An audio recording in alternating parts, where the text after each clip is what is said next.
കണക്കിന് ആളുകൾ ഇപ്പോൾ കണ്ണാടിക്കലുണ്ട്. ഇപ്പോൾ എൻ്റെ കൂടെ എന്നോടൊപ്പം ഇവിടെ കണ്ണാടിക്കൽ എത്തിയിട്ടുണ്ട് കോഴിക്കോട് ബിഷപ്പ്, രൂപതാ ബിഷപ്പും ഇവിടെ എത്തിയിട്ടുണ്ട്. അർജുനെ അവസാനമായി കാണാൻ എത്തിയതാണ്. അതെ, നമ്മളെല്ലാവരും അർജുനു വേണ്ടി പ്രാർത്ഥിക്കുകയായിരുന്നു. അദ്ദേഹം മരിക്കാതെ നമുക്ക് ജീവനോടെ കാണാനുള്ള ഭാഗ്യം ഉണ്ടാകട്ടെ എന്ന്. പക്ഷേ ഇപ്പോൾ അദ്ദേഹത്തിൻ്റെ ഭൗതിക അവശേഷം മാത്രമേ നമുക്ക് കിട്ടിയിട്ടുള്ളൂ. ഈ നാട്ടുകാരുടെ ദുഃഖത്തിൽ, വീട്ടുകാരുടെ ദുഃഖത്തിൽ എല്ലാം ഞാൻ ചേരുകയാണ്. ഈ നാട് ഒരുമിച്ച് നിൽക്കുകയായിരുന്നു അർജുന്. ഈ നാട് അർജുനു വേണ്ടി ഒരുമിച്ച് നിന്നു.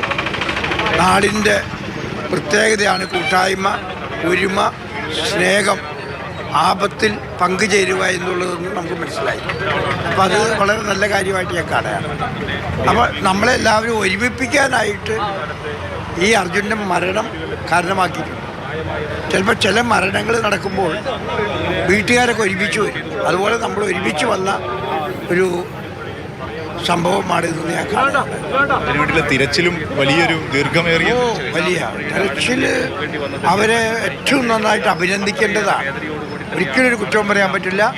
കാരണം 72 ദിവസത്തോളം അവർ തിരഞ്ഞു. അവരെ തീർച്ചയായിട്ടും നമ്മൾ അഭിനന്ദിക്കണം എല്ലാവരെയും. അതിനുവേണ്ടി അർജുൻ്റെ അയൽവാസിയാണ്. അതെ, ഇവിടെയാണ്.